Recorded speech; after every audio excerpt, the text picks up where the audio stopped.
नमस्कार दोस्तों, मैं सीएम मनोज गुप्ता स्वागत करता हूं आप सबका हमारे YouTube channel all about taxes पर। जिन भी लोगों को टैक्स ऑडिट रिपोर्ट फर्निश करने की रिक्वायरमेंट है, ऐसे में यहां पर टैक्स ऑडिट रिपोर्ट के अंदर कुछ बदलाव किए गए हैं और उन्हीं चेंजेस को हम जो है अपनी इस वीडियो के अंदर डिस्कस करने वाले हैं। ये जो बदलाव किए गए हैं, ये बदलाव किए गए हैं बाय द नोटिफिकेशन जो कि इशू की गई है 1 अप्रैल 2021 को। नोटिफिकेशन का नंबर है नोटिफिकेशन नंबर 28/2021। तो जो बदलाव किए गए हैं काफ़ी बड़े बदलाव है। ऐसे में अगर आपको टैक्स ऑडिट रिपोर्ट फर्निश करने की रिक्वायरमेंट है तो आपके लिए यह जानना जरूरी हो जाता है कि क्या क्या बदलाव किए गए हैं। ड्यू डेट की अगर मैं बात करूं, जिन लोगों को टैक्स ऑडिट रिपोर्ट फर्निश करनी है असेसमेंट ईयर 2021-22 के लिए, जनरली यह ड्यू डेट है 30 सितंबर, लेकिन फिलहाल के लिए इसको एक्सटेंड कर दिया गया है और 31 अक्टूबर 2021 तक आप अपनी टैक्स ऑडिट रिपोर्ट फर्निश कर सकते हैं।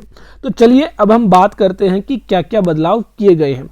लेकिन उससे पहले अगर आपने अभी तक हमारी ऐप ऑल अबाउट टैक्सेस को इंस्टॉल नहीं किया तो प्ले स्टोर से डाउनलोड कर लीजिए। डिस्क्रिप्शन में भी आपको लिंक दिया गया है। काफ़ी सारे अच्छे courses GST, income tax, TDS को लेकर आपको प्रोवाइड किए गए हैं और साथ ही बी ए प्रोफेशनल अकाउंटेंट 10 जून 2021 से हमारा यह नया कोर्स स्टार्ट किया जा रहा है, जिसमें आपको सीखने को मिलेगा accounting, income tax, GST, auditing, TDS, ROC filing, साथ ही ईएसआई और पीएफ। तो जो भी लोग इंटरेस्टेड हैं वो हमारी ऐप ऑल अबाउट टैक्सेस को इंस्टॉल कर सकते हैं प्ले स्टोर से, या फिर डिस्क्रिप्शन में भी आपको लिंक दिया गया है। और जो भी नोटिफिकेशंस आप डाउनलोड करना चाहते हैं वो आप हमारे Telegram channel all about taxes से डाउनलोड कर सकते हैं। तो जल्दी से ज्वाइन कर लीजिए हमारे Telegram channel all about taxes को। तो चलिए अब हम बात करते हैं कि क्या क्या बदलाव किए गए। जो सबसे बड़ा बदलाव किया गया वो बदलाव किया गया इन रूल 6G सब रूल 2 के बाद एक और सब रूल इंसर्ट किया गया, सब रूल 3, जो कि बात करता है रिवाइज रिटर्न की, रिवाइज टैक्स ऑडिट रिपोर्ट की। तो अब जो है आप टैक्स ऑडिट रिपोर्ट रिवाइज कर पाएंगे। यह ऑप्शन क्यों दिया गया, इसको भी एक बार समझने की जरूरत है। तो बेसिकली अगर मैं बात करूं, अगर आप सेक्शन 40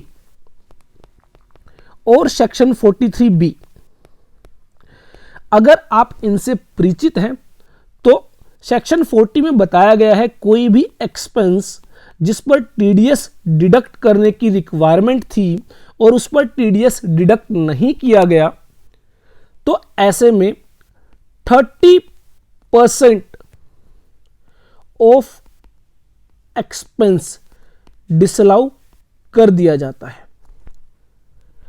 और सेक्शन 43B बात करता है सर्टेन एक्सपेंसेस की, सर्टेन पेमेंट्स की, जो कि अगर आप कैश या फिर बैंक के जरिए करते हैं तो ही आपको वह डिडक्शन अलाउ होती है, तो ही आप उस एक्सपेंस को क्लेम कर पाते हैं।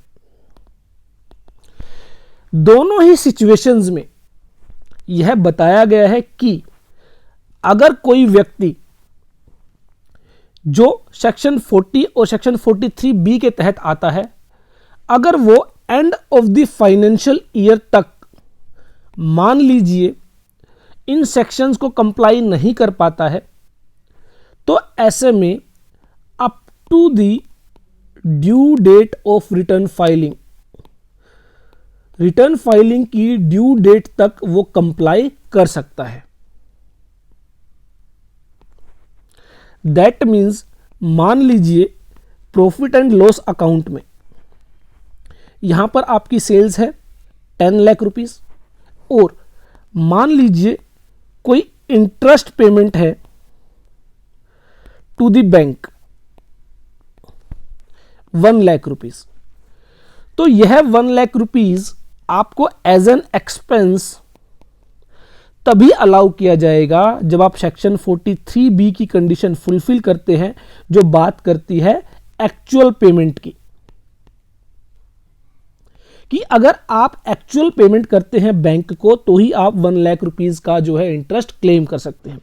अब मान लीजिए इस 1 लाख रुपए में से 90,000 रुपीज की पेमेंट आप एक्चुअली कर चुके हैं और 10,000 रुपीज की पेमेंट आपकी आउटस्टैंडिंग है एज ऑन 31 मार्च। तो ऐसे में ये जो 10,000 रुपए की पेमेंट है, जो 10,000 रुपए का आपका एक्सपेंस है, वो आपको तभी अलाउ किया जाएगा जब आप due date of return filing तक इसको डिपॉजिट कर दे। तो अब यहां पर दिक्कत क्या थी? दिक्कत ये थी कि due date of tax audit report है 31 अक्टूबर 2021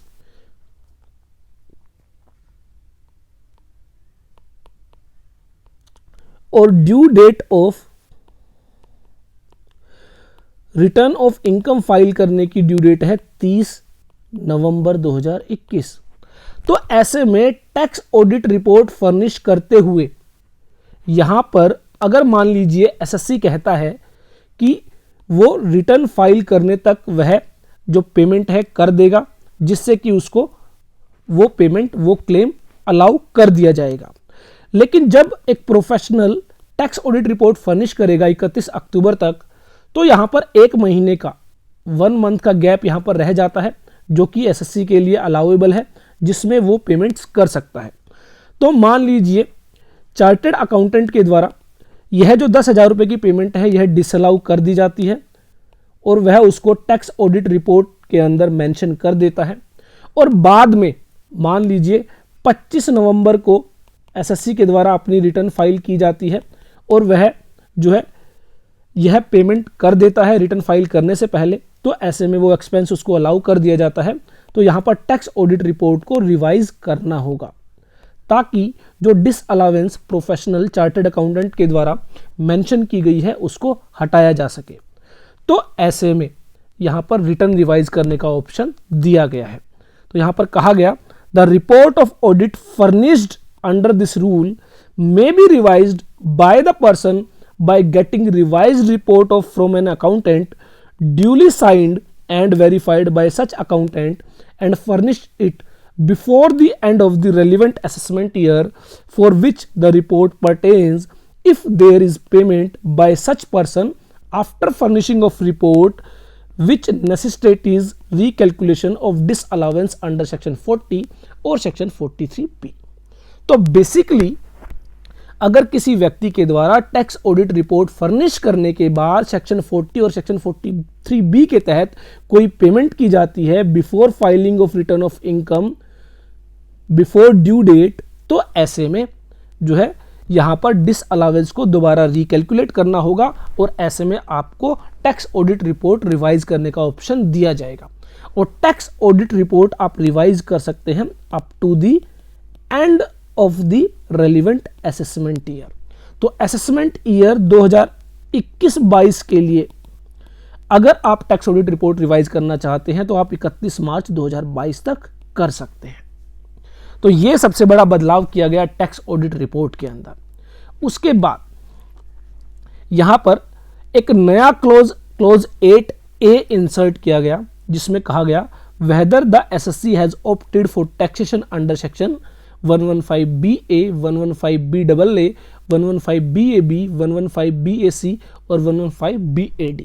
तो बेसिकली जो स्पेशल टैक्सेशन है इन सेक्शंस के अकॉर्डिंग अगर वो ऑप्ट किया जाता है तो ऐसे में उस पर जो है आपको बताना होगा कि एसएससी ने इन सेक्शंस के तहत क्या टैक्सेशन को ऑप्ट किया है या फिर नहीं।